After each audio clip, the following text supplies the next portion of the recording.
कुछ मेहमान हैं। बीजेपी के नेता सुधांशु मित्तल जी हमारे साथ हैं और वरिष्ठ पत्रकार अनुराग चतुर्वेदी, और साथ ही वानखेड़े स्टेडियम से हमारे संवाददाता सचिन चौधरी हमारे साथ हैं। सबसे पहले मैं शुरुआत करना चाहता हूं सुधांशु जी आपसे। आज आपकी पार्टी के लिए बड़ा दिन है। महाराष्ट्र में बीजेपी की पहली सरकार बनने जा रही है अपने दम पर, और पूरा प्रधानमंत्री समेत सभी सीनियर लीडर मौजूद होंगे। बड़ा भव्य कार्यक्रम हो रहा है। आप किन मायनों में दर्शकों को बताना चाहेंगे आज का दिन आपकी पार्टी के इतिहास में, राजनीतिक इतिहास में किन मायनों में खास है? देखिए, एक बहुत बड़ा दिन है भारतीय जनता पार्टी के लिए। महाराष्ट्र देश में उत्तर प्रदेश के बाद दूसरा नंबर का सबसे बड़ा राज्य माना जाता है। 48 लोकसभा हैं यहाँ पे। पिछले 25 साल से भाजपा का एक बहुत लंबा संघर्ष रहा यहाँ पे अपनी प्राथमिकता दिखाते हुए अपनी प्रभुसत्ता के लिए। पिछले 25 साल से आपने देखा होगा किसी भी राजनीतिक संगठन को 100 सीटों से ज्यादा यहां सफलता ही नहीं मिली थी। गठबंधन की राजनीति में किसी को 50, किसी को 60, इसी तरह चलता रहा था। महाराष्ट्र की जनता ने एक अभूतपूर्व जनादेश जो है भाजपा के पक्ष में दिया। 122 विधायक जिता के भेजे हैं। एक जो स्वप्न देखा जाता था अपनी सरकार, भाजपा का राज्य यहाँ पे मंत्रालय में होगा, आज स्वप्न की पूर्ति हुई है। मैं व्यक्तिगत तौर से काफ़ी जुड़ा रहा था पहले महाराष्ट्र से, और इसलिए मैं उस भावना को समझ सकता हूं कि एक कितना बड़ा भावनात्मक हम सब के लिए क्षण होगा जब देवेंद्र फडणवीस जो हैं भाजपा के मुख्यमंत्री अपने पद की शपथ लेंगे, जिसको अंग्रेजी में कहते हैं अ ड्रीम कम ट्रू। जी, एक स्वप्न जो देखा गया वो साकार हुआ। लेकिन बहुत मेहनत हुई है भाजपा की। ये बात आपकी ठीक है, बहुत मेहनत की आपकी पार्टी ने, लेकिन 25 साल जिस संघर्ष का भी आपने हवाला दिया, याद कराया, उस संघर्ष में आपके साथ शिवसेना भी थी। आज जब आप इतने भव्य कार्यक्रम में शिवसेना के एक भी प्रतिनिधि को नहीं देखेंगे, शिवसेना के अध्यक्ष को नहीं देखेंगे जो 25 साल आपके साथ रहे, तो क्या ये खराब नहीं लगेगा आपको? हाँ, शिवसेना अगर इस कार्यक्रम में आती और उद्धव ठाकरे आते तो अच्छा लगता है। वैसे मेरा मानना है कि राजनीतिक मतभेद अपनी जगह होती है, लेकिन एक मुख्यमंत्री की और मंत्रिमंडल की शपथ में तो प्रतिपक्ष भी आता है। मुझे लगता है कि चौहान साहब भी आएंगे।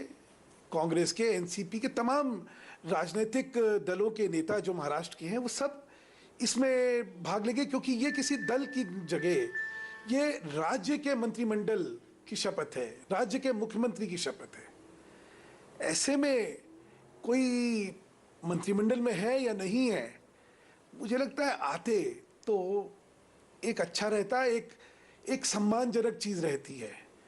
क्योंकि इसको राजनीतिक दलों के परिप्रेक्ष्य में देखना शायद कितना उचित है, कितना उचित नहीं है, उस पर प्रश्न चिन्ह है। चलिए सुधांशु जी, शिवसेना के बारे में थोड़ी देर में और डिटेल में बात करेंगे। मैं अनुराग चतुर्वेदी जी के पास जाना चाहता हूं। सीनियर जर्नलिस्ट हैं, महाराष्ट्र की राजनीति को, महाराष्ट्र की नब्ज को बहुत अच्छे से पहचानते हैं। अनुराग जी, आप कैसे बताएंगे आज के दिन की अहमियत? अभी सुधांशु जी ने कहा कि इनकी पार्टी के लिए 25 साल का संघर्ष आज एक तरीके से अपने परिणाम तक पहुंचा है। क्या वाकई में महाराष्ट्र के लिए आज का दिन इतना खास है? जी हाँ, बिल्कुल। महाराष्ट्र के लिए और विशेषकर भाजपा के लिए आज का दिन बहुत ही महत्वपूर्ण है। और सुधांशु जी ने जैसे कहा कि आज उनका सपना एक पूरा होता है, तो मुझे लगता है कि जो गोपीनाथ मुंडे, प्रमोद महाजन जी और जो भाजपा के अन्य वरिष्ठ नेताओं ने जो एक सपना देखा था वो आज एक पूर्ण हो रहा है। साथ ही साथ यहाँ पर, क्योंकि नागपुर में आरएसएस का भी मुख्यालय है, तो आरएसएस का भी एक सपना था और देवेंद्र फडणवीस उसी परंपरा के एक महत्वपूर्ण हिस्से हैं। तो वो भी लगता है कि आरएसएस और भाजपा दोनों का ही एक जो सपना था कि भाजपा महाराष्ट्र में अकेले आए और राज करे, ये एक महत्वपूर्ण घटना घटी है। लेकिन आपने जैसे कहा कि भाजपा और शिवसेना का जो रास्ता दूर दूर हुआ है, उस पर भी उनको जरूर दुख होता होगा, क्योंकि दोनों का जिस तरीके से माना जाता है कि डीएनए एक था, हिंदुत्व का एक जो उनका नारा था वो दोनों एक को जोड़ता था। लेकिन अब दूरियां बहुत बढ़ गई हैं और मुझे लगता है कि शिवसेना और भाजपा इस सत्ता के लिए इकट्ठे होंगे ये लगता नहीं है, क्योंकि अब वो एक ये आमतौर ये माना जा रहा है कि आज के कार्यक्रम का बहिष्कार करके, आज के कार्यक्रम में शुमार ना हो करके उद्धव ठाकरे ने दूरियां जो है बहुत ज्यादा बढ़ा ली हैं। इसके लिए जिम्मेदार कौन है, ये आपसे हम पूछेंगे एक बार। और सचिन चौधरी के पास चले, वानखेड़े स्टेडियम के बाहर वो मौजूद हैं। सचिन, कैसी तैयारियां की गई हैं वानखेड़े स्टेडियम में? क्रिकेट स्टेडियम के अंदर मुख्यमंत्री पद की शपथ दिलाई जाएगी, मंत्रियों को शपथ दिलाई जाएगी, सुना है बड़ा भव्य कार्यक्रम होने जा रहा है।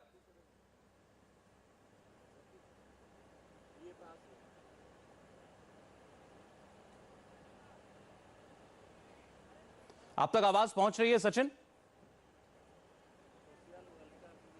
जी सौरव, वानखेड़े स्टेडियम आज बिल्कुल पूरी तरह से सजाया गया है और बीजेपी के कार्यकर्ताओं में जो है उत्साह बनते यहाँ पर दिख रहा है। स्टेडियम के अंदर बाहर दोनों जगह पर कार्यकर्ताओं का उत्साह दिख रहा है। भव्य मंच बनाया गया है, उसको फूलों से सजाया गया है, एलईडी स्क्रीन्स लगाई गई है और अभी थोड़ी देर बाद जो है सांस्कृतिक कार्यक्रम शुरू हो जाएंगे। जैसे कि बीजेपी ने छत्रपति शिवाजी का आशीर्वाद, चलो चले मोदी के साथ ये नारा दिया था, तो शिवाजी की थीम पर यहाँ पर सांस्कृतिक कार्यक्रम भी होंगे। भव्य यहाँ पर विशाल जो है मंच बनाया गया है, जिसमें केंद्रीय मंत्री, कई राज्यों के मुख्यमंत्री आएंगे, कई बड़े नेता आएंगे, विशेष अतिथि आएंगे, बॉलीवुड उतरेगा और कई सारे जो बीजेपी के कार्यकर्ता है महाराष्ट्र भर से। इस वानखेड़े स्टेडियम की कैपेसिटी 42,000 है और इतने पूरा जो स्टेडियम जो है भर जाएगा कार्यकर्ताओं से। बाहर अभी से जो है कतारें लग चुकी है एंट्री के लिए और थोड़ी देर में यहाँ पर एंट्री जो है शुरू हो गई है। स्टेडियम जो है भर रहा है बिल्कुल खचाखच और 4:30 बजे जो है बिल्कुल शपथ ग्रहण समारोह जो है शुरू हो जाएगा। देवेंद्र फडणवीस और उनके समेत जो है 10 विधायक जो है मंत्री पद की शपथ लेंगे। जी सौरभ जी, और ये कुछ जो विरोध की आवाजें उठ रही हैं वो ये भी कह रही हैं कि इतना तामझाम करने की कोई आवश्यकता नहीं थी। कांग्रेस की तरफ से तो यहां तक कहा गया कि महाराष्ट्र की जनता ने मुख्यमंत्री चुना है, राजा को नहीं चुना है। तो क्या वाकई आपको ऐसा लग रहा है कि कुछ ओवर द टॉप इंतजाम कर दिए गए इस बार? जी देखिए, बीजेपी इस समारोह को भव्य समारोह इसलिए बना रही है क्योंकि पहली बार उनका मुख्यमंत्री बन रहा है और जिस तरह से उनको मैंडेट दिया है महाराष्ट्र की जनता ने, तो बीजेपी के तमाम नेता इसका यही जवाब दे रहे हैं कि ये कहीं ना कहीं एक तरह से राजनीति करने का प्रयास कर रही है कांग्रेस, क्योंकि कांग्रेस खत्म हो चुकी है और कांग्रेस के पेट में कहीं ना कहीं दर्द हो चुका है। और एक बात ये जरूर है कि आज बीजेपी जो भव्य समारोह कर रही है उसको लेकर शिवसेना ने उनका सपोर्ट किया है और बल्कि शिवसेना ने कांग्रेस और एनसीपी को फटकार लगाई कि आप लोग जिन्होंने राज्य के ऊपर 3.25 लाख करोड़ का कर्जा किया है वो इस तरह से आरोप नहीं लगा सकते। और बिल्कुल यही बात जो है बीजेपी के नेता कर रहे हैं। जहां तक हमारे जो सूत्र कह रहे हैं कि सरकारी जो खर्चा है वो इसकी एक लिमिट है और वो लिमिट के मुताबिक सरकार अपना खर्चा करेगी, बाकी ऊपर का जो खर्चा है वो बीजेपी पार्टी अपनी जेब से करने के लिए तैयार है। तो बीजेपी के नेताओं का कहना है कि कहीं से भी वो सरकारी तिजोरी पर बोझ नहीं डाल रहे और जनता की इच्छा है और जनता के लिए। आपने लेकिन बड़ी इंटरेस्टिंग बात बताई कि शिवसेना तो बचाव कर रही है बीजेपी का जो खर्चे को लेकर आरोप लग रहे हैं, लेकिन फिर भी दूरियां अभी भी कायम हैं। अब शिवसेना और बीजेपी के रिश्तों पर और तफसील से बात करेंगे, लेकिन आज अटल बिहारी वाजपेयी का एक सपना पूरा हुआ, ये कैसे और उन्होंने क्या कहा था ये आपको हम दिखाएंगे। उससे पहले एक छोटा सा ब्रेक। आज होगा देवेंद्र फडणवीस का राज तिलक। महाराष्ट्र के मुख्यमंत्री के तौर पर सुधांशु मित्तल बीजेपी लीडर इस वक्त हमारे साथ हैं। सुधांशु, ये तो आपने कहा थोड़ी देर पहले कि आपकी पार्टी के लिए बहुत बड़ा दिन है, 34 साल पुराना सपना जो अटल बिहारी वाजपेयी ने दिखाया था वो पूरा हो रहा है, लेकिन आपको इस बात का एहसास है कि आपके ऊपर जिम्मेदारी कितनी बड़ी और ये महाराष्ट्र के लिए अच्छा दिन साबित हो इसकी आपके ऊपर रिस्पॉन्सिबिलिटी है? स्वाभाविक है कि एक वैकल्पिक राजनीति के लिए महाराष्ट्र के लोगों ने जनमत दिया है। अभी तक महाराष्ट्र की राजनीति में भ्रष्टाचार चरम सीमा पर पहुंच चुका था। संवेदनहीनता और भ्रष्टाचार यही जो है ये पहचान बन गई थी महाराष्ट्र की सरकार की। उससे तंग आकर एक वैकल्पिक राजनीति, एक स्वच्छ राजनीति, एक ईमानदार प्रशासन, एक विकास की तरफ अग्रसर प्रशासन, एक इस कल्पना से प्रेरित होकर लोगों ने वोट दिया है हमें। तो इस भार का एहसास सारे संगठन को है। और जहां तक देवेंद्र फडणवीस जी का सवाल है, बहुत ही एक परिपक्व व्यक्ति हैं वो, बहुत साफ छवि है, परिपक्वता है, स्वीकार्यता है, मिलनसार उनका एक व्यक्तित्व है उनका। तो मुझे लगता है महाराष्ट्र की जनता जो है उसके लिए ये बहुत एक अच्छा प्रशासन देंगे जी। ऐसी हम सब लोग कल्पना कर रहे हैं। या आपने अभी देवेंद्र फडणवीस तो के बारे आज, में जो कुछ कहा, उनकी छवि तो वाकई बहुत साफ सुथरी छवि है और अच्छे डायनेमिक लीडर माने जाते हैं। तो क्या सोच गई, क्या विचार हुआ देवेंद्र फडणवीस को इतनी बड़ी जिम्मेदारी देने के लिए, इस पर मैं जरूर आपसे जानना चाहूंगा। लेकिन उससे पहले हम एक छोटे से ब्रेक के लिए बात करेंगे। बीजेपी अध्यक्ष अमित शाह ने शिवसेना प्रमुख उद्धव ठाकरे से फोन पर बात की है। अमित शाह ने उद्धव को फडणवीस के शपथ ग्रहण समारोह में आने के लिए एक बार फिर न्योता दिया। अमित शाह ने कहा कि हम आपको सम्मान के साथ बुला रहे हैं। इस पर उद्धव ने कहा है कि हम अपने नेताओं से बात करके आपको जवाब देंगे। जयप्रकाश सिंह मुंबई से हमारे साथ हैं। जयप्रकाश जानी, अभी भी बीजेपी चाहती है कि शिवसेना आए आज के समारोह में और इसकी कोशिशें अभी भी हो रही हैं? बिल्कुल बिल्कुल कोशिशें जारी हैं और अमित शाह ने जो है फोन किया। मातोश्री के अंदर उद्धव ठाकरे से तकरीबन 5 मिनट तक बातचीत हुई है। इसकी कंफर्मेशन नीलम गोरे जो शिवसेना के नेता है उन्होंने दिया है। वो उस समय वहां मौजूद थी। उन्होंने कहा कि अमित शाह जब बात कर रहे थे तो उद्धव ठाकरे जी खुश थे, लेकिन उन्होंने कहा कि उनके नेताओं से बात करने के बाद वो आगे का कॉल लेंगे। मातोश्री में शिवसेना के नेताओं की बैठक शुरू हो गई है। विनायक राउत, नीलम गोरे, वैभव नाइक और तमाम जो नेता है वो अभी अंदर मौजूद है और बातचीत चल रही है। ये हो सकता है कि 4:30 बजे के पहले उद्धव ठाकरे कोई निर्णय ले ले। अगर उद्धव ठाकरे जाते हैं तो शिवसेना के सारे नेता, फिर वो सांसद हो, फिर वो विधायक हो, सभी लोग वहां पर पहुंचेंगे वानखेड़े में। और अब तक जो माना जा रहा था कि शिवसेना शामिल नहीं होगी, हो सकता है शिवसेना शामिल हो जाए। ये बड़ी अहम बात है, क्योंकि कल तक तो ये साफ लग रहा था कि अब शिवसेना नहीं आ रही है। इसका मतलब दूरियां, तलखियां फिर से एक बार ज्यादा हो गई हैं। लेकिन बीजेपी की तरफ से अगर ये पहल की गई है तो इससे एक संकेत ये भी जाता है कि शायद वो शिवसेना के साथ साझेदारी को लेकर के उतनी उसकी सोच उतनी विपरीत नहीं है जितना कि अब तक महसूस हो रहा था। बिल्कुल बिल्कुल सही कहा सौरव आपने। जिस तरीके से अब तक ये महसूस हो रहा था कि उद्धव ठाकरे को या शिवसेना को जो है दरकिनार करके भारतीय जनता पार्टी जा सकती है, क्योंकि उनके पास नंबर्स हैं और इंडिपेंडेंट के नंबर्स हैं। एनसीपी ने बाहर से समर्थन दे रखा है। एनसीपी सदन में उनके साथ सरकार बनाने को तैयार है। एनसीपी खुले तौर पर बीजेपी के साथ है। तो ऐसे में शिवसेना की शायद उनको जरूरत ना हो। लेकिन जो जानकारी मिली है हमें, आरएसएस ने दबाव बढ़ाया है। आरएसएस के नेताओं से लगातार अमित शाह और प्रधानमंत्री की बातचीत हुई और उसके बाद ये अमित शाह का फोन आना मातोश्री पर कहीं ना कहीं शिवसेना के खेमे के लिए एक अच्छी खबर जरूर है। शुक्रिया जयप्रकाश आपका। तो वाकई में एक अहम तब्दीली है आज के घटनाक्रम में। बीजेपी के नेता सुधांशु मित्तल इस वक्त हमारे साथ हैं। सुधांशु जी, अभी थोड़ी देर पहले आप ये कह रहे थे कि वो आते तो अच्छा लगता, और अभी ये खबर आई है कि आपकी पार्टी के अध्यक्ष ने उद्धव ठाकरे से फिर आने के लिए कहा है और वो उन्होंने भी इस बात का सकारात्मक जवाब दिया कि मैं अपने नेताओं के साथ बैठक करके आपको बताता हूं। वो बैठक अभी भी चल रही है। यानी उम्मीद है कि हो सकता है वो आ जाए। जैसा मैंने कहा कि राजनीति में मतभेद होते हैं, मनभेद नहीं होने चाहिए। आचरण ऐसा होना चाहिए कि कभी दोबारा मिले तो शर्मिंदगी ना हो। और आज के दिन तो जो है मतभेद अपनी जगह होते हैं, ये पूरे प्रदेश का दिन है। तो अच्छा रहेगा कि शिवसेना जो है उस भावना को समझते हुए इस कार्यक्रम में शामिल होगी। और देखिए, अमित शाह जी ने अपनी तरफ से एक अच्छा कदम उठाया, एक संकेत, एक बड़ा एक संवेदनशील मैं कहूँगा आचरण दिखाया है। अपनी तरफ से एक निवेदन करा है, सम्मान के साथ उनसे निवेदन करा है कि आप आइए इसमें।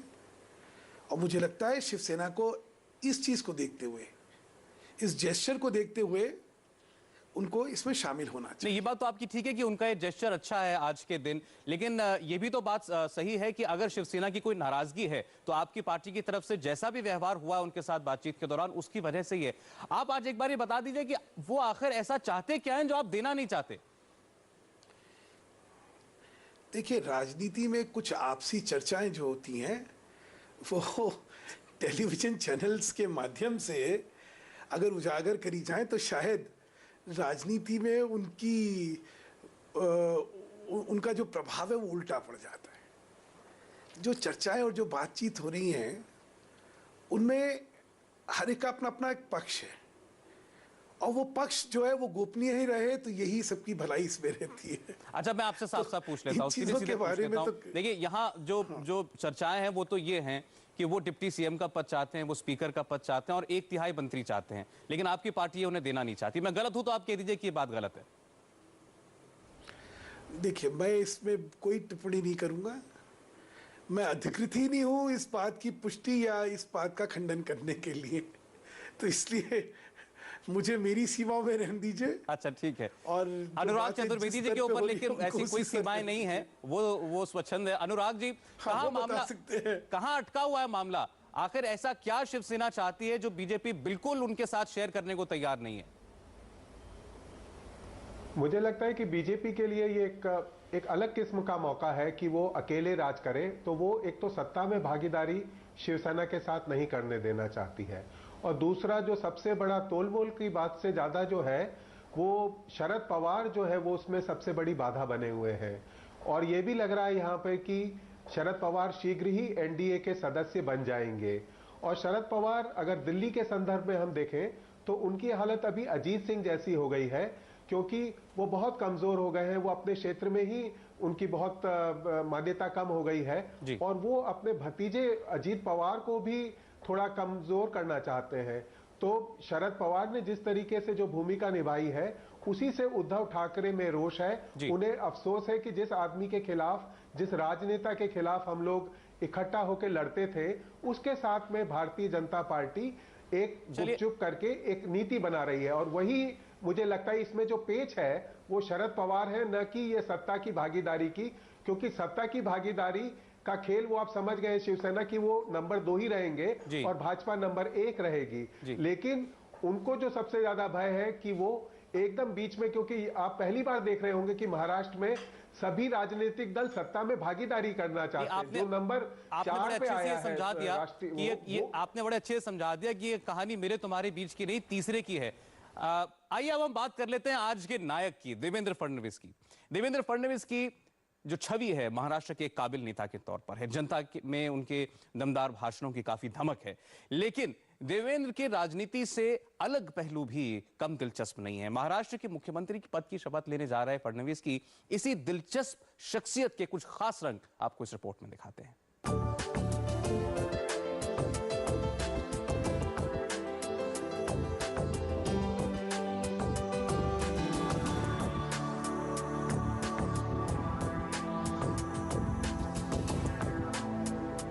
एक जमाने के मॉडल, फिल्म संगीत की शौकीन, एक प्यार करने वाला पति, एक जिम्मेदार पिता, एक होनहार बेटा और यारों की यार। महाराष्ट्र में आज मुख्यमंत्री पद की शपथ लेने जा रहे देवेंद्र फडणवीस की जिंदगी के ये वो दिलचस्प पहलू हैं जिसके बारे में कम ही लोग जानते हैं। वो सिर्फ एक कामयाब सियासी लीडर ही नहीं, बल्कि उनकी जिंदगी में एक आम भारतीय की तरह तमाम रंग भरे हुए हैं। क्या बताएंगे आपकी देवेंद्र फडणवीस बचपन से कैसे थे और अभी क्या बचपन और अभी में कुछ परिवर्तन आया उनमें? नहीं, सेम है, कोई परिवर्तन नहीं आया। वैसे सॉफ्ट स्पोकन है, ज्यादा बात नहीं करते हैं और बहुत अच्छे इंसान है, सबसे इम्पोर्टेंट है। हमें ये बोलना चाहिए कि देवेंद्र लकी नहीं है चीफ मिनिस्टर बनने के लिए, हम लकी है कि हमें इतना अच्छा और एजुकेटेड और ईमानदार चीफ मिनिस्टर मिल रहा है। ये हमारे महाराष्ट्र का और देश का भाग्य है। आप ये जानकर हैरान रह जाएंगे कि देवेंद्र फडणवीस कभी नागपुर में मॉडलिंग किया करते थे। ये बात 2004 की है, तब पहली बार वो विधायक बने थे। उस वक्त विवेक रानाडे नाम के एक फोटोग्राफर ने उनकी कुछ तस्वीरें खींची थी। गारमेंट फर्म अंबिका के मालिक को ये तस्वीरें अच्छी लगी और उन्होंने इन तस्वीरों को अपनी फर्म के विज्ञापनों के लिए इस्तेमाल करने की इच्छा जताई। इस बात के लिए देवेंद्र के एक दोस्त ने उन्हें राजी किया और इस तरह नागपुर में कई चौराहों पर तब के इस विधायक की बतौर मॉडल तस्वीरें नजर आने लगी। ये हमारा भाग्य है कि ऐसे अभ्यासु और एकदम ईमानदार, स्वच्छ प्रतिमा वाले और एकदम सिंपल विधायक हमको मुख्यमंत्री के तौर पे मिल रहे हैं। मां सरिता फडणवीस के मुताबिक देवेंद्र का बचपन संयुक्त परिवार में बीता और वो तब आम बच्चों की तरह ही थे। लेकिन जब 21 साल की उम्र में वो पहली बार विधायक बने, तब से ये लगने लगा कि राजनीति के क्षेत्र में अच्छा काम करेंगे। लेकिन इस बात की जरा उम्मीद नहीं थी कि वो सीएम पद का भार संभालेंगे। मां कहती हैं उनका बेटा बेहद संवेदनशील है और उम्मीद है कि वो महाराष्ट्र को विकास की नई गति देंगे। समस्या से तो घिर चुका है महाराष्ट्र, तो देवेंद्र इतना तो जरूर करेगा, यानी वो बहुत ही संवेदनशील है। तो ये महाराष्ट्र की समस्या है, उसके भी मन को भिड़ी हुई है, तो वो उसमें सॉल्यूशन निकालने का प्रयास करेगा, जरूर करेगा। पिता के जाने के बाद से देवेंद्र अपनी मां का हर वक्त पूरा ख्याल रखते हैं और मां को किसी बात की कमी महसूस नहीं होने देते। उनके इन्हीं गुणों की पत्नी अमृता भी कायल है। आप ये जानकर हैरान रह जाएंगे, अमृता से देवेंद्र ने पहली मुलाकात में ही शादी का फैसला कर लिया था। Yogendra Tiwari, India TV, Nagpur. एक पारिवारिक शख्स लेकिन प्रवृत्ति से जुझारू देवेंद्र फडणवीस की ऐसी कौन सी खूबियां हैं जिन्होंने उनको इस मुकाम तक पहुंचाया। साथ ही आपको बताएंगे देवेंद्र फडणवीस को अपने हमसफर कहां और कैसे मिली। ये सब आपको दिखाएंगे एक ब्रेक के बाद। शिवसेना प्रमुख उद्धव ठाकरे अब देवेंद्र फडणवीस की शपथ ग्रहण में शामिल होंगे। बीजेपी अध्यक्ष अमित शाह ने उद्धव ठाकरे से थोड़ी देर पहले फोन पर बात की थी। अमित शाह ने उद्धव को फडणवीस के समारोह में आने का न्योता दिया और इसके बाद उद्धव ने इस कार्यक्रम में आने का फैसला कर लिया। ये बड़ी खबर है इस वक्त की। अब से तकरीबन 1.5 घंटे के बाद ये शपथ ग्रहण समारोह शुरू होगा। पहले शिवसेना इसका हिस्सा नहीं बन रही थी, लेकिन अब लगता है अमित शाह के उस फोन कॉल ने काम कर दिया। हमारे साथ मुंबई में उद्धव ठाकरे के घर मातोश्री से जयप्रकाश सिंह हमारे संवाददाता हैं। जयप्रकाश, ये आखिरी मौके पर कि एक जो पहल बीजेपी अध्यक्ष की तरफ से की गई, लगता है वो काम कर गई। अब ये कंफर्म हो गया है शिवसेना हिस्सा बनेगी आज के कार्यक्रम का?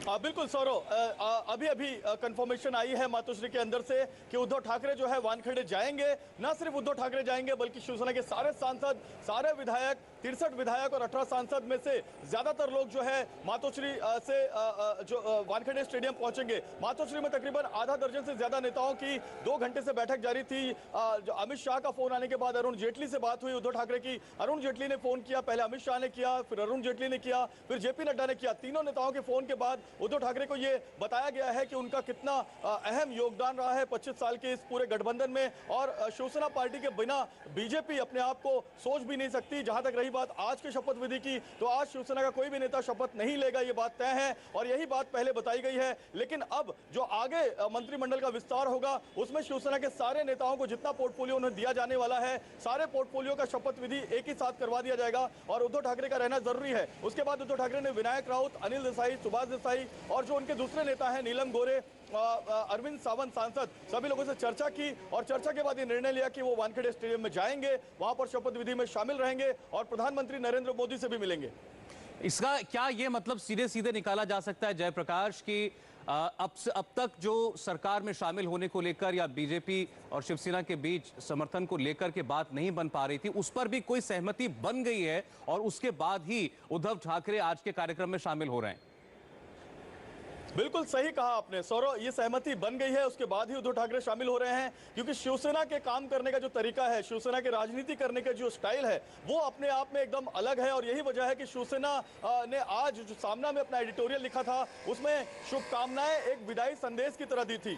आपको बहुत बहुत मुबारक हो देवेंद्र फडणवीस, आप अच्छा राज करें, ये हमारी शुभकामनाएं। जो उसके वर्ड से वो कहीं ना कहीं चुभने वाले थे और ये बात साफ हो गई थी बीजेपी नेताओं को कि अगर अब बात नहीं की गई तो मामला बिगड़ सकता है और यही वजह है कि आरएसएस के भी 2 नेताओं ने बीजेपी के नेताओं से बात की, अमित शाह से बात की। उसके बाद अमित शाह जैसे ही मुंबई एयरपोर्ट पहुंचे हैं उन्होंने पहला फोन जो है देवेंद्र फडणवीस को लगाया है और वहां पर जो नेता थे उनके साथ वो वानखेड़े स्टेडियम पहुंचे और बीच रास्ते में ही उनकी उद्धव ठाकरे से बात हुई है। गाड़ी में ही जब वो थे तब उस समय उद्धव ठाकरे से उन्होंने बात की है और उनके बात करने के बाद नेताओं का सिलसिला शुरू हो गया और यह माना जा सकता है कि जो टर्म्स थे उद्धव ठाकरे के उसको काफी हद तक बीजेपी ने माना है, लेकिन कितना माना है ये तो आने वाला वक्त बताएगा।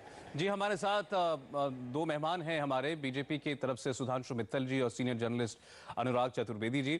सुधांशु जी, ये चलिए अच्छी बात है, अमित शाह जी ने जो फोन कॉल किया था थोड़ी देर पहले आपके साथ ही उस पर बात हम कर रहे थे, लगता है वो काम कर गया और अब शिवसेना शामिल हो रही है, उद्धव ठाकरे आएंगे, उनके सांसद मंत्री भी आएंगे। अच्छे संकेत हैं ये आपकी पार्टी के लिए और आपकी सरकार के लिए?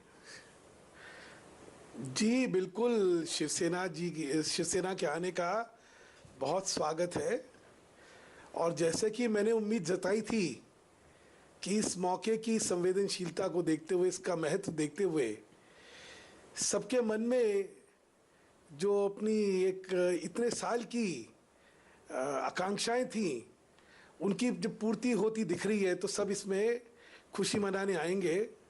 अच्छा हुआ, और आगे भी जो आपके अभी संवाददाता कह रहे थे कि सरकार में शामिल होने के बारे में भी चीज़ों का फैसला हो रहा है, मुझे लगता है दोनों मिलके एक बहुत स्थिर सरकार बनाने वाले हैं। जी, तो आप भी इसको मैं एक केवल चीज आप सबको और ध्यान दिलवा देता हूं। जी, आप अपनी बात पूरी कर लें। मैं जी, अगर आप इन चुनावों के नतीजे देखें तो शिवसेना भाजपा के वोट के विभाजन की वजह से भाजपा 42 सीटों पे नहीं जीत पाई। हमारी 122 हैं। अगर ये वोट विभाजन शिवसेना नहीं करवाती तो हमें 42 सीटें और मिलती। ऐसे ही जहां शिवसेना की 62 सीटें हैं, 42 सीटें वो भी हारी वोट विभाजन से। जी, तो ये एक कहते हैं ना, एक संकेत और एक संदेश है कि महाराष्ट्र की जनता पूर्णतः कांग्रेस एनसीपी के गठबंधन या इनकी सरकार के कार्यकाल को किस तरह से खारिज कर रही थी। ये तो बात बिल्कुल चुनाव के नतीजों से साफ हो गई थी। और आपने जो बात की भी ठीक है कि अगर आपका गठबंधन न टूटा होता तो संख्या बहुत अच्छी हो सकती थी। मैं एक बार अब जरा जहां कार्यक्रम होने वाला है वहां के कुछ खबर ले लें हम लोग। वानखेड़े स्टेडियम के बाहर संदीप चौधरी हमारे सहयोगी मौजूद हैं। संदीप, अब तो वक्त बहुत ज्यादा नहीं रह गया है, कब आना शुरू हो जाएंगे यहाँ पर लोग, और प्रधानमंत्री के आने का कब वक्त रखा गया है? देखिए, करीब 4 बजे के आसपास प्रधानमंत्री नरेंद्र मोदी यहां पर पहुंचेंगे। ये गेट नंबर 1 और 2 की तस्वीरें यहां से दिखाना चाहेंगे। यहां पर जो प्रमुख नेता है भारतीय जनता पार्टी के, वो इसी गेट से आएंगे। प्रधानमंत्री नरेंद्र मोदी, नितिन गडकरी, अमित शाह और अभी थोड़ी देर पहले देवेंद्र फडणवीस एक बार फिर से वानखेड़े स्टेडियम के अंदर गए हैं। पंकजा मुंडे अंदर गई है, विनोद तावड़े अंदर पहुंच रहे हैं और साथ ही साथ एकनाथ खड़से भी इसी रास्ते से होते हुए अंदर जाएंगे। जो प्रमुख 9 लोग हैं जो शपथ विधि में शामिल होने वाले, वो भी इसी गेट से जाएंगे। इसके अलावा गेट नंबर 3 रखा गया है, वहां से जो वीआईपी लोग हैं वो अंदर जाएंगे। उसके अलावा गेट नंबर 4 वानखेड़े स्टेडियम का, वहां से आम लोग जो इस प्रोग्राम को देखने के लिए आ रहे हैं, ऐतिहासिक क्षण है भारतीय जनता पार्टी के लिए, तो कोई भारतीय जनता पार्टी का कार्यकर्ता इस क्षण से अलग नहीं रहना चाहता। यही वजह है कि हजारों की तादाद में लोग पहुंच रहे। वानखेड़े स्टेडियम में अक्सर लोग मैच देखने के लिए आते थे और इसी तरीके से पुलिस सुरक्षा होती थी, इसी तरीके से लोग अंदर जाते थे मैच देखने के लिए। आज भी वही सिलसिला यहाँ पर है, लेकिन कार्यक्रम यहाँ पर भारतीय जनता पार्टी का है। भारतीय जनता पार्टी का नेता पहली बार महाराष्ट्र में सत्ता बनाने जा रहा है। ये बीजेपी के लिए तो आज बड़ा क्षण है। आपने कुछ नाम लिए, कुछ बड़े नेताओं के नाम जो आज मंत्री पद की शपथ लेंगे, वो पूरी लिस्ट हमारे पास है। संदीप, आइए एक नजर उस पर डाल लेते हैं। आज कौन कौन मंत्री बनेगा? एकनाथ खड़से छठी बार चुनकर विधानसभा पहुंचे, सीनियर लीडर हैं और इनकी कुछ नाराजगी भी सामने आई थी जब देवेंद्र फडणवीस का नाम आगे किया गया था। पिछड़े वर्ग के बड़े नेता माने जाते हैं, इन्हें बना लिया गया, आज मंत्री बनेंगे ये भी। और इनके अलावा सुधीर मुनगंटीवार, ये भी इनका नाम भी चल रहा है। विनोद तावड़े, तीनों बड़े नेता हैं। पंकजा मुंडे खुद सीएम की रेस में हुआ करती थी, वो भी आज मंत्री बनेंगी। प्रकाश मेहता, चंद्रकांत पाटिल, इनके अलावा दिलीप कामले, विद्या ठाकुर और विष्णु सावरा, ये सभी जो 9 लोग हमने आपको बताया, ये देवेंद्र फडणवीस के अलावा ये 9 चेहरे हैं जो आज मंत्री पद की शपथ लेंगे।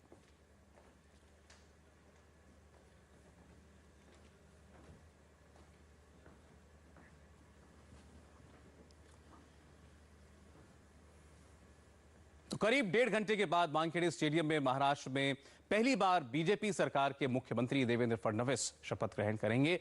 तैयारियां कैसी चल रही हैं, आइए देखते हैं हमारे संवाददाता सचिन चौधरी की रिपोर्ट। महाराष्ट्र में बीजेपी का पहली बार मुख्यमंत्री बनने जा रहा है देवेंद्र फडणवीस। नए मुख्यमंत्री के रूप में शपथ ग्रहण करेंगे। मुंबई का वानखेड़े स्टेडियम उसके लिए तैयार है। आप देख सकते हैं कि भव्य विशाल मंच बनाया गया है जिसमें कि अलग अलग कैटेगरीज बना गई है। आप मंच पर देख सकते हैं कि जो नेता आएंगे वो एक साइड में बैठेंगे, जो केंद्रीय मंत्री रहेंगे वो एक जगह पर बैठेंगे और जो शपथ लेने वाले लोग हैं वो एक जगह पर बैठेंगे। और आप बीच में देख सकते हैं कि प्रधानमंत्री और गवर्नर समेत जो वीवीआईपीज है वो यहाँ पर बैठेंगे। इसके अलावा आप देख सकते हैं कि पूरा वानखेड़े स्टेडियम जो है सुरक्षा की दृष्टि से चाक चौबंद कर दिया गया है, जबकि प्रधानमंत्री नरेंद्र मोदी भी इस शपथ ग्रहण समारोह में आएंगे। इसके लिए 4 लेयर सिक्योरिटी के इंतजाम यहाँ पर किए गए हैं। उन कुछ एरिया में सिक्योरिटी और जो ट्रैफिक रिस्ट्रिक्शंस हैं वो भी यहाँ पर लगा दिए जाएंगे। तो वानखेड़े स्टेडियम पूरी तरह से तैयार है। 2000 से अधिक मुंबई पुलिस के कर्मचारी इसके लिए तैनात है। कैमरामैन विमल सिंह के साथ सचिन चौधरी, इंडिया टीवी, मुंबई। और ये माना जा रहा है कि तकरीबन 40,000 लोग आज के इस कार्यक्रम का हिस्सा बन सकते हैं। इनमें पार्टी के सपोर्टर्स होंगे, साथ ही साथ आम लोग भी आज कई माना जा रहा है हजारों की तादाद में वहां पहुंचेंगे। अनुराग चतुर्वेदी जी हमारे साथ हैं। अनुराग जी, जितने बड़े पैमाने पर यह कार्यक्रम किया जा रहा है, इसको आप कैसे देखते हैं? बड़े भव्य तरीके से वहां कुछ और सांस्कृतिक कार्यक्रम भी रखे गए हैं, इसके अलावा फिल्म स्टार्स को बुलाया गया है। हमारी जानकारी के हिसाब से विपक्षी दलों को भी वहां आने का न्योता है। तो जिस ग्रैंड स्केल पर यह कार्यक्रम है, इसको आप कैसे देखते हैं? मुझे लगता है कि जिस तरीके से भारतीय जनता पार्टी का ये पहला मौका है कि वो सत्ता में आए हैं, तो ये समय अनुकूल ही है। लेकिन जिस तरीके से ये आयोजन किया गया है वो इतना भव्य है कि ऐसा लग रहा है कि दिवाली फिर से बनाई जा रही है। और इसके साथ साथ इसमें जो थीम बनाया गया है वो आधुनिकता और पुरातन दोनों का एक समन्वय इस समारोह में दिखाई देगा। और जो नितिन देसाई ने जो जिस तरीके से जो रचना की है, वो लगता है कि भारतीय जनता पार्टी जो सपना देख रही है उसको अपने अतीत से कैसे वो जोड़ के एक नई समाज रचना करना चाहती है, उसको उन्होंने वो किया है। और मुंबई का जिस तरीके से संभ्रांत वर्ग उन्होंने बुलाया है, उद्योगपतियों को बुलाया है, अभिनेताओं को बुलाया है, वो एक स्वागत योग्य कदम है। क्योंकि मुंबई जो है पिछले कई वर्षों से जो है वो इनकी भागीदारी से दूर हो गया था। और जिस तरीके से महाराष्ट्र में और मुंबई में एक थोड़ा सा सूनापन उनको लगता था, वो दूर होगा। और ये एक उत्सव का समय है। तो लेकिन मैं ये जरूर कहूंगा कि ये उत्सव का निर्मम समय भी जरूर है, क्योंकि आप देखते हैं कि विदर्भ में किसानों ने भी काफी आत्महत्याएं की थी और ये क्या था, तो उनके लिए एक किरण की रोशनी दिख रही है। भी स्क्रीन पर आप जब बोल रहे थे तो वो चेहरे चल रहे हैं जिनको आज इनवाइट किया गया है, वो वीवीआईपी लोग। लेकिन एक बात जरूर आपसे पूछना चाहूंगा, आज जब ये मंच सजा होगा, वहां प्रधानमंत्री के लिए एक अलग स्टेज है और एक स्टेज पर मंत्री और देवेंद्र फडणवीस होंगे मुख्यमंत्री के तौर पर। आज के असल नायक कौन है, देवेंद्र या नरेंद्र? मुझे लगता है कि दोनों ही हैं। और लेकिन क्योंकि देवेंद्र फडणवीस का भी आप देखेंगे तो वो एक अकेले और एक इतने युवा हैं कि लगता है कि वो मोदी जी के एकदम शिष्य हैं। लेकिन जिस तरीके से जब प्रचार हो रहा था तो नरेंद्र मोदी जी ने कहा था कि एक फसल है, इसको काट लेनी चाहिए। और उनको अंदाज था कि करीब 170 सीटें भाजपा जीत सकती है। और अभी जैसा आपने दिखाया कि राजनाथ सिंह जी ने कहा कि अगर समझौता पहले ही टूट जाता तो भाजपा के लिए बहुत सहज होता कि वो अपना बहुमत पा लेते थे, क्योंकि इस तरीके से हवा चल रही थी। और आप देखेंगे कि जिस तरीके से शिवसेना ने गुजराती और मराठियों का एक विभाजन किया तो उसमें उनको मुंबई और महाराष्ट्र के कई समुदायों से उनकी दूरी बढ़ गई थी। तो मुझे लगता है कि इसका जो असली नायक है, इसमें आपको दोनों को बराबरी ही देनी पड़ेगी। चलिए, बिल्कुल खैर। और देवेंद्र फडणवीस आज बीजेपी का एक सपना पूरा करने जा रहे हैं। देवेंद्र फडणवीस के शपथ ग्रहण के साथ ही अटल बिहारी वाजपेयी का वो कौन सा सपना और संकल्प पूरा होगा, क्या कहा था उन्होंने, एक बार फिर आपको दिखाएंगे। उससे पहले एक ब्रेक। देवेंद्र फडणवीस के साथ साथ 9 मंत्री शपथ लेंगे। अभी आपने सुना विनायक राउत को, इसमें शिवसेना के कोई सदस्य नहीं है, लेकिन बीजेपी के जो लोग हैं उनके बारे में आपको बता दें। ये हैं प्रकाश मेहता, एकनाथ खड़से, विद्या ठाकुर, सुधीर मुनगंटीवार, पंकजा मुंडे, ये सभी वो नाम है जो आज शपथ लेंगे। विनोद तावड़े, एकनाथ खड़से, दिलीप कामले, विष्णु सावरा, सुधांशु मित्तल जी बीजेपी की तरफ से, अनुराग चतुर्वेदी जी वरिष्ठ पत्रकार हैं, हमारे साथ मौजूद हैं। सुधांशु जी, अभी विनायक राउत को आप सुन रहे थे हमारे रिपोर्टर से बात करते हुए। ये वो विनायक राउत है जिन्होंने कल कैमरे पर यह बात कही थी कि हमारा अपमान हुआ है और जहां हमारा सम्मान नहीं, वहां जाने का कोई मतलब नहीं। कल इन्होंने बहुत साफ शब्दों में यह बात कही थी। आज भी इन्होंने ये कहा कि हम जा तो रहे हैं, लेकिन हमारे साथ उचित व्यवहार और हमारी मांगों को लेकर जब सकारात्मक रवैये का आश्वासन मिला है उसके साथ हम जा रहे हैं। ऐसा लग रहा है कि अभी भी बात पूरी तरह बनी नहीं है। आगे आपको लगता है सब कुछ ठीक रहेगा? मुझे लगता है आज के मौके पे इन बयानों पे तवज्जो ना देके, ध्यान ना देके, जो आज एक हर्षोल्लास का माहौल है उसकी तरफ ध्यान दें। मेरे ध्यान में दो चीजें आती है जो मैं आपके साथ शेयर करना चाहता हूं। एक तो जब आज देवेंद्र फडणवीस शपथ लेंगे तो महाराष्ट्र के अंदर एक पूरा जनरेशनल चेंज, एक नई पीढ़ी का उदय जिसको कहते हैं राजनीति का, वो आज पूर्ण हो जाएगा। महाराष्ट्र की राजनीति एक बहुत लंबे अरसे तक प्रमोद महाजन जी, गोपीनाथ मुंडे जी, नितिन गडकरी जी और एक पुराने एक नेतृत्व था, राम नायक जी थे, बहुत थे, मतलब एक उनके इर्द गिर्द रही। जो 80 के आप अटल जी का वो दिखाते हैं तो 80 से लेकर बहुत लंबे अरसे तक ये सारी राजनीति इस पूरे समूह के साथ रही।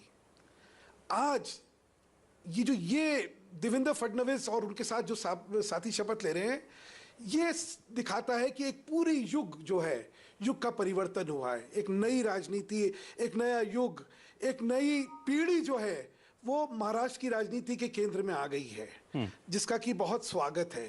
नए चेहरे हैं, इनका इतिहास से उतना जुड़ाव इसलिए नहीं रहा क्योंकि ये सब युवा हैं और जैसे पंकजा हैं, तो गोपीनाथ जी की राजनीति। ये बात आपने ठीक की। इस बात को लेकर आपकी पार्टी की तारीफ भी हो रही है कि आपने नए लोगों को आगे आने दिया है। वही पुराने चेहरे नहीं है, वही पुरानी सोच नहीं है, यूथ आगे आ रहा है। लेकिन इसमें मेरा एक सवाल था आपकी बात से जुड़ा हुआ।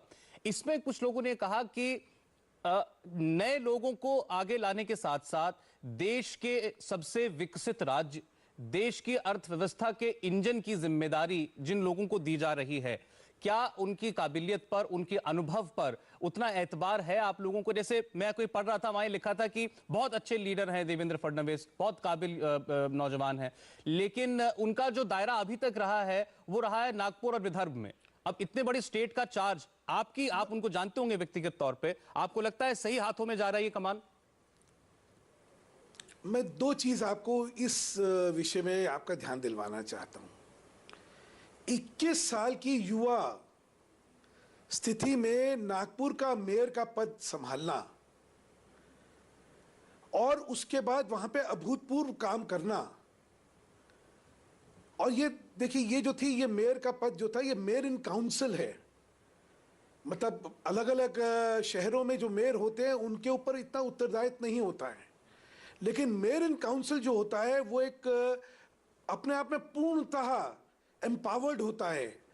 और मेयर इन काउंसिल का उस युवा उम्र के अंदर पदभार संभालना और उसके बाद अच्छा काम कर देना, इससे उनकी क्षमता का एक अंदाजा लगना चाहिए। दूसरा, एक 3 बार के विधायक के रूप में उनका विषयों के बारे में विषय उठाना, ज्ञान, विधानसभा में उनका प्रदर्शन, इस सारी चीजों से उनकी परिपक्वता का एक अंदाजा लगता है।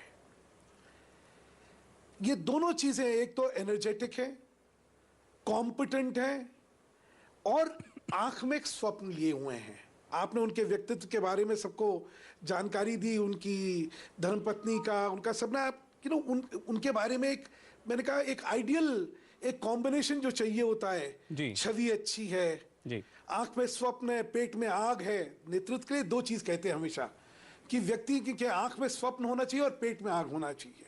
चलिए, अच्छी बात है, जितनी बातें आपने उनके बारे में बताई है तो बड़ी अच्छी बातें आपने बताई, और इससे अगर वो अपनी काबिलियत के साथ इंसाफ कर पाएं और महाराष्ट्र को एक नई दिशा दे पाएं तो ये हम सबका सौभाग्य होगा, देश के लिए अच्छी बात होगी, महाराष्ट्र के निवासियों के लिए बड़ा स्वप्न पूरा होने जैसा होगा। एक ब्रेक हमें लेना है और उसके बाद हम वापस लौटेंगे। फिर आपको हम वानखेड़े स्टेडियम की तस्वीरें भी दिखाएंगे जहां कार्यक्रम शुरू होने में बस कुछ मिनटों का वक्त बाकी है। लौटेंगे एक ब्रेक के बाद। आज महाराष्ट्र के सबसे युवा मुख्यमंत्री के तौर पर शपथ लेने वाले हैं। अब से सिर्फ 1 घंटे के बाद 21 साल की उम्र में देवेंद्र एमएलए बन गए थे। मां शुरुआत से ये जानती थी कि वो राजनीति में अच्छा काम करेंगे, हालांकि ये किसी ने नहीं सोचा था कि वो मुख्यमंत्री की कुर्सी तक पहुंचेंगे। बेशक देवेंद्र के पिता गंगाधर फडणवीस के बारे में कभी ऐसी चर्चाएं हुआ करती थी, पिता से ही देवेंद्र को राजनीतिक संस्कार मिले। 44 साल के देवेंद्र फडणवीस बीजेपी के सबसे युवा मुख्यमंत्री बनने जा रहे हैं। अब तक उनके हाथ में महाराष्ट्र बीजेपी की कमान थी, अब वो महाराष्ट्र सरकार की कमान संभालेंगे। मैं महाराष्ट्र की जनता को इतना ही आश्वस्त करना चाहता हूं कि जिस प्रकार से मोदी जी ने देश के अंदर सुशासन लाया और देश को विकास की ओर अग्रसर किया, उसी मार्ग पर चलते हुए महाराष्ट्र को एक पारदर्शी और विकास की ओर ले जाने का प्रयास हम लोग करेंगे और हमारे सारे छोटे सहयोगी दलों को भी साथ में लेकर हम लोग इस विकास की प्रक्रिया में आगे जाएंगे। फडणवीस की अब तक की राजनीतिक यात्रा सपनों सरीखी है। वो बहुत छोटी उम्र से राजनीति में आ गए थे। फडणवीस एबीवीपी से जुड़े थे और 1987 में उन्हें एबीवीपी का नागपुर का ज्वाइंट सेक्रेटरी बनाया गया। 1989 में वो बीजेपी युवा मोर्चा में आए और वार्ड अध्यक्ष बनाए गए। 3 साल के भीतर ही 1992 में देवेंद्र को बीजेपी युवा मोर्चा की नागपुर शहर की कमान मिल गई। 1992 में ही महज 22 साल की उम्र में नागपुर नगर निगम के कॉर्पोरेटर चुने गए। 1994 में फडणवीस को बीजेपी युवा मोर्चा का प्रदेश अध्यक्ष बनाया गया। 1997 में फडणवीस दोबारा नागपुर नगर निगम के कॉर्पोरेटर चुने गए। इसके बाद 1997 में ही वो महज 27 साल की उम्र में नागपुर के सबसे युवा मेयर बने। फडणवीस ने पहली बार 1999 में महाराष्ट्र विधानसभा में कदम रखा। वो नागपुर से पहली बार एमएलए चुने गए। 2001 में देवेंद्र को बड़ी जिम्मेदारी सौंपी गई और बीजेपी युवा मोर्चा का राष्ट्रीय उपाध्यक्ष बनाया गया। 2004 में फडणवीस दोबारा विधायक चुने गए। 2009 में वो लगातार तीसरी बार विधायक बने। फडणवीस यही नहीं रुके, उन्हें 2010 में बीजेपी ने महाराष्ट्र का महासचिव बना दिया। 3 साल के भीतर ही उन्हें 2013 में प्रदेश अध्यक्ष बना दिया गया। यह है देवेंद्र फडणवीस का राजनीतिक ग्राफ, जिससे पता चलता है कि वो राजनीति में लगातार कामयाबी की सीढ़ियां चढ़ते गए। अब देवेंद्र फडणवीस का राजनीतिक ग्राफ कितनी तेजी से ऊपर बढ़ा ये तो आपने देख लिया। अब आज जब वो मुख्यमंत्री पद की शपथ ले रहे होंगे तो वहां स्टेडियम के अंदर कौन कौन मौजूद होगा, खुद प्रधानमंत्री वहां पर आ रहे हैं, वहां की तस्वीरें, वहां का हाल, इस ब्रेक के बाद।